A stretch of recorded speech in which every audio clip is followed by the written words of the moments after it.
성부와 성자와 성령의 이름으로 아멘. 주님, 제 입시유를 열어주소서. 제 입이 당신 찬미를 전하오리다. 조상들의 전통에 관한 논쟁. 예루살렘에서 온 바리사이들과 율법학자 몇 사람이 예수님께 몰려왔다가 그분의 제자 몇 사람이 더러운 손으로, 곧 씻지 않은 손으로 음식을 먹는 것을 보았다. 본디 바리사이뿐만 아니라 모든 유다인은 조상들의 전통을 지켜 한 움큼의 물로 손을 씻지 않고서는 음식을 먹지 않으며 장터에서 돌아온 뒤에 몸을 씻지 않고서는 음식을 먹지 않는다. 이 밖에도 지켜야 할 관습이 많은데 잔이나 단지나 눕그릇이나 침상을 씻는 일들이다. 그래서 바리사이들과 율법학자들이 예수님께 물었다. 어째서 선생님의 제자들은 조상들의 전통을 따르지 않고 더러운 손으로 음식을 먹습니까? 예수님께서 그들에게 이르셨다. 이사야가 너희 위선자들을 두고 옳게 예언하였다. 성경에 이렇게 기록되어 있다. 이 백성이 입술로는 나를 공경하지만 그 마음은 내게서 멀리 떠나 있다. 그들은 사람의 규정을 교리로 가르치며 나를 헛되이 섬긴다. 너희는 하느님의 계명을 버리고 사람의 전통을 지키는 것이다. 또 이어서 그들에게 말씀하셨다. 너희는 너희의 전통을 고수하려고 하느님의 계명을 잘도 저버린다. 모세는 아버지와 어머니를 공경하여라. 그리고 아버지나 어머니를 욕하는 자는 사형을 받아야 한다고 말하였다. 그런데 너희는 누가 아버지나 어머니에게 제가 드릴 공양은 코르반, 곧 하느님께 바치는 예물입니다 하고 말하면 된다고 한다. 그러면서 아버지나 어머니에게 더 이상 아무것도 해드리지 못하게 한다. 너희는 이렇게 너희가 전하는 전통으로 하느님의 말씀을 폐기하는 것이다. 너희는 이런 짓들을 많이 한다. 그러고 나서 예수님께서는 다시 군중을 가까이 불러 그들에게 말씀하셨다. 너희는 모두 내 말을 듣고 깨달아라. 사람 밖에서 몸 안으로 들어가 그를 더럽힐 수 있는 것은 하나도 없다. 오히려 사람에게서 나오는 것이 그를 더럽힌다. 누구든지 들을 귀가 있거든 들어라. 예수님께서 군중을 떠나 집에 들어가시자 제자들이 그 비유의 뜻을 물었다. 예수님께서 그들에게 대답하셨다. 너희도 그토록 깨닫지 못하느냐? 밖에서 사람 안으로 들어가는 것은 무엇이든 그를 더럽힐 수 없다는 것을 알아듣지 못하느냐? 그것이 마음속으로 들어가지 않고 뱃속으로 들어갔다가 뒷간으로 나가기 때문이다. 예수님께서는 이렇게 모든 음식이 깨끗하다고 밝히신 것이다. 또 이어서 말씀하셨다. 사람에게서 나오는 것, 그것이 사람을 더럽힌다. 안에서 곧 사람의 마음에서 나쁜 생각들, 불륜, 도둑질, 살인, 간음, 탐욕, 악의, 사기, 방탕, 시기, 중상, 교만, 어리석음이 나온다. 이런 악한 것들이 모두 안에서 나와 사람을 더럽힌다. 시리아 페니키아의 여자의 믿음. 예수님께서 그곳을 떠나 티로 지역으로 가셨다. 그리고 어떤 집으로 들어가셨는데 아무에게도 알려지기를 원하지 않으셨으나 결국 숨어 계실 수가 없었다. 더러운 영이 들린 딸을 둔 어떤 부인이 곧바로 예수님의 소문을 듣고 와서 그분 발 앞에 엎드렸다. 그 부인은 이교도로서 시리아 페니키아 출신이었는데 자기 딸에게서 마귀를 쫓아내 주십사고 그분께 청하였다. 예수님께서는 그 여자에게 먼저 자녀들을 배불리 먹여야 한다. 자녀들의 빵을 집어 강아지들에게 던져주는 것은 옳지 않다 하고 말씀하셨다. 그러자 그 여자가 주님, 그러나 상 아래에 있는 강아지들도 자식들이 떨어뜨린 부스러기는 먹습니다 하고 응답하였다. 이에 예수님께서 그 여자에게 말씀하셨다. 네가 그렇게 말하니 가보아라. 마귀가 이미 네 딸에게서 나갔다. 그 여자가 집에 가서 보니 아이는 침상에 누워있고 마귀는 나가고 없었다. 기먹고 말 더듬는 일을 고치시다. 예수님께서 다시 티로 지역을 떠나 시돈을 거쳐 데카폴리스 지역 한가운데를 가로질러 갈릴레아 호수로 돌아오셨다.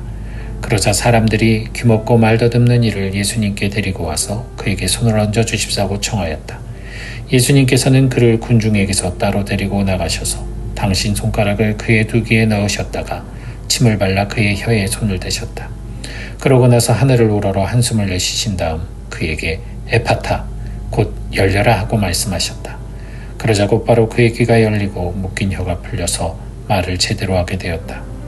예수님께서는 이 일을 아무에게도 말하지 말라고 그들에게 분부하셨다.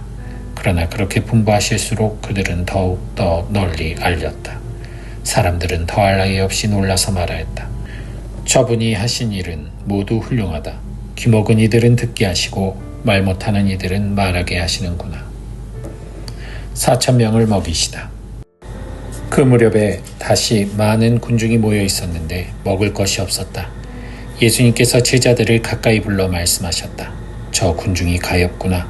벌써 사흘 동안이나 내 곁에 머물렀는데 먹을 것이 없으니 말이다. 내가 저들을 굶겨서 집으로 돌려보내면 길에서 쓰러질 것이다.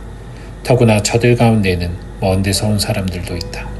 그러자 제자들이 이 광야에서 누가 어디서 빵을 구해 저 사람들을 배불릴 수 있겠습니까? 하고 대답하였다. 예수님께서 너희에게 빵이 몇 개나 있느냐 하고 물으시자 그들이 7개 있습니다 하고 대답하였다. 예수님께서는 군중에게 땅에 앉으라고 분부하셨다. 그리고 빵 7개를 손에 들고 감사를 드리신 다음 떼어서 제자들에게 주시며 나누어 주라고 하시니 그들이 군중에게 나누어 주었다. 또 제자들이 작은 물고기 몇 마리를 가지고 있었는데 예수님께서는 그것도 축복하신 다음에 나누어 주라고 이르셨다. 사람들은 배불리 먹었다. 그리고 남은 조각을 모았더니 7바구니나 되었다. 사람들은 4,000명가량이었다. 예수님께서는 그들을 돌려보내시고 나서 곧바로 제자들과 함께 배에 올라 달마누타 지방으로 가셨다. 바리사이들이 표징을 요구하다. 바리사이들이 와서 예수님과 논쟁하기 시작하였다. 그분을 시험하려고 하늘에서 오는 표징을 요구하였던 것이다. 예수님께서는 마음속으로 깊이 탄식하시며 말씀하셨다. 어찌하여 이 세대가 표징을 요구하는가? 내가 진실로 너에게 말한다. 이 세대는 어떠한 표징도 받지 못할 것이다. 그러고 나서 그들을 버려두신 채 다시 배를 타고 건너편으로 가셨다. 바리사이들과 헤로데의 누룩을 조심하여라. 그런데 제자들이 빵을 가져오는 것을 잊어버려 그들이 가진 빵이 배 안에는 1개밖에 없었다. 예수님께서 그들에게 너희는 주의하여라. 바리사이들의 누룩과 헤로데의 누룩을 조심하여라 하고 분부하셨다. 그러자 제자들은 자기들에게 빵이 없다고 서로 수군거렸다. 예수님께서 그것을 아시고 그들에게 말씀하셨다. 너희는 어찌하여 빵이 없다고 수군거리느냐? 아직도 이해하지 못하고 깨닫지 못하느냐? 너희 마음이 그렇게도 완고하냐? 너희는 눈이 있어도 보지 못하고 귀가 있어도 듣지 못하느냐? 너희는 기억하지 못하느냐? 내가 빵 5개를 5,000명에게 떼어주었을 때 빵 조각을 몇 광줄이나 가득 거두었느냐? 그들이 12입니다 하고 대답하였다. 빵 7개를 4,000명에게 떼어주었을 때에는 빵 조각을 몇 바구니나 가득 거두었느냐? 그들이 7입니다 하고 대답하자 예수님께서 그들에게 너희는 아직도 깨닫지 못하느냐 하고 말씀하셨다. 벳사이다의 눈먼이를 고치시다. 그들은 벳사이다로 갔다. 그런데 사람들이 눈먼이를 예수님께 데리고 와서는 그에게 손을 대어 주십사고 청하였다. 그분께서는 그 눈먼이의 손을 잡아 마을 밖으로 데리고 나가셔서 그의 두 눈에 침을 바르시고 그에게 손을 얹으신 다음 무엇이 보이느냐 하고 물으셨다. 그는 앞을 쳐다보며 사람들이 보입니다. 그런데 걸어다니는 나무처럼 보입니다 하고 대답하였다. 그분께서 다시 그의 두 눈에 손을 얹으시니 그가 똑똑히 보게 되었다. 그는 시력이 회복되어 모든 것을 뚜렷이 보게 된 것이다. 예수님께서는 그를 집으로 보내면서 저 마을로는 들어가지 마라 하고 말씀하셨다. 베드로가 예수님을 그리스도라고 고백하다. 예수님께서 제자들과 함께 가이사리아 필리피 근처 마을을 향하여 길을 떠나셨다. 그리고 길에서 제자들에게 사람들이 나를 누구라고 하느냐 하고 물으셨다. 제자들이 대답하였다. 세례자 요한이라고 합니다. 그러나 어떤 이들은 엘리야라 하고 또 어떤 이들은 예언자 가운데 한 분이라고 합니다. 예수님께서 다시 그러면 너희는 나를 누구라고 하느냐 하고 물으시자 베드로가 스승님은 그리스도이십니다 하고 대답하였다. 그러자 예수님께서는 제자들에게 당신에 관하여 아무에게도 말하지 말라고 엄중히 이르셨다. 순환과 부활을 처음으로 예고하시다. 예수님께서는 그 뒤에 사람의 아들이 반드시 많은 고난을 겪으시고 원로들과 수석사제들과 율법학자들에게 배척을 받아 죽임을 당하셨다가 사흘 만에 다시 살아나셔야 한다는 것을 제자들에게 가르치기 시작하셨다. 예수님께서는 이 말씀을 명백히 하셨다. 그러자 베드로가 예수님을 꼭 붙들고 반박하기 시작하였다. 그러나 예수님께서는 돌아서서 제자들을 보신 다음 베드로에게 사탄아 내게서 물러가라. 너는 하느님의 일은 생각하지 않고 사람의 일만 생각하는구나 하며 꾸짖으셨다. 예수님을 어떻게 따라야 하는가? 예수님께서 제자들과 함께 군중을 가까이 부르시고 그들에게 말씀하셨다. 누구든지 내 뒤를 따르려면 자신을 버리고 제 십자가를 지고 나를 따라야 한다. 정녕 자기 목숨을 구하려는 사람은 목숨을 잃을 것이고 나와 복음 때문에 목숨을 잃는 사람은 목숨을 구할 것이다. 사람이 온 세상을 얻고도 제 목숨을 잃으면 무슨 소용이 있느냐? 사람이 제 목숨을 무엇과 바꿀 수 있겠느냐? 절개 없고 죄 많은 이 세대에서 누구든지 나와 내 말을 부끄럽게 여기면 사람의 아들도 아버지의 영광에 쌓여 거룩한 천사들과 함께 올 때에 그를 부끄럽게 여길 것이다. 예수님께서 또 그들에게 말씀하셨다. 내가 진실로 너희에게 말한다. 여기에 서 있는 사람들 가운데에는 죽기 전에 하느님의 나라가 권능을 떨치며 오는 것을 볼 사람들이 덜어 있다. 영광스러운 모습으로 변모하시다. 엿새 뒤에 예수님께서 베드로와 야고보와 요한만 따로 데리고 높은 산에 오르셨다. 그리고 그들 앞에서 모습이 변하셨다. 그분의 옷은 이 세상 어떤 마전장이도 그토록 하얗게 할 수 없을 만큼 새하얗게 빛났다. 그때에 엘리야가 모세와 함께 그들 앞에 나타나 예수님과 이야기를 나누었다. 그러자 베드로가 나서서 예수님께 말하였다. 스승님, 저희가 여기에서 지내면 좋겠습니다. 저희가 초막셋을 지어 하나는 스승님께, 하나는 모세께, 또 하나는 엘리야께 드리겠습니다. 사실 베드로는 무슨 말을 해야 할지 몰랐던 것이다. 제자들이 모두 겁에 질려 있었기 때문이다. 그때 구름이 일어 그들을 덮더니 그 구름 속에서 이는 내가 사랑하는 아들이니 너희는 그의 말을 들어라 하는 소리가 났다. 그 순간 그들이 둘러보자 더 이상 아무도 보이지 않고 예수님만 그들 곁에 계셨다. 그들이 산에서 내려올 때에 예수님께서는 그들에게 사람의 아들이 죽은 이들 가운데서 다시 살아날 때까지 지금 본 것을 아무에게도 말하지 말라고 분부하셨다. 그들은 이 말씀을 지켰다. 그러나 죽은 이들 가운데서 다시 살아난다는 것이 무슨 뜻인지를 저희끼리 서로 물어보았다. 엘리야의 재림. 제자들이 예수님께 율법학자들은 어째서 엘리야가 먼저 와야 한다고 말합니까? 하고 물었다. 그러자 예수님께서 그들에게 말씀하셨다. 과연 엘리야가 먼저 와서 모든 것을 바로잡는다. 그런데 사람의 아들이 많은 고난과 멸시를 받으리라고 성경에 기록되어 있는 것은 무슨 까닭이겠느냐. 사실 내가 너희에게 말하는데 엘리야에 관하여 성경에 기록된 대로 그가 이미 왔지만 사람들은 그를 제멋대로 다루었다. 어떤 아이에게서 더러운 영을 내쫓으시다. 그들이 다른 제자들에게 가서 보니 그 제자들이 군중에게 둘러싸여 율법학자들과 논쟁하고 있었다. 마침 군중이 모두 예수님을 보고는 몹시 놀라며 달려와 인사하였다. 예수님께서 그들에게 저들과 무슨 논쟁을 하느냐 하고 물으시자 군중 가운데 한 사람이 대답하였다. 스승님, 벙어리 영이 들린 제 아들을 스승님께 데리고 왔습니다. 어디서건 그 영이 아이를 사로잡기만 하면 거꾸러뜨립니다. 그러면 아이는 거품을 흘리고 이를 가며 몸이 뻣뻣해집니다. 그래서 스승님의 제자들에게 저 영을 쫓아내달라고 하였지만 그들은 쫓아내지 못하였습니다.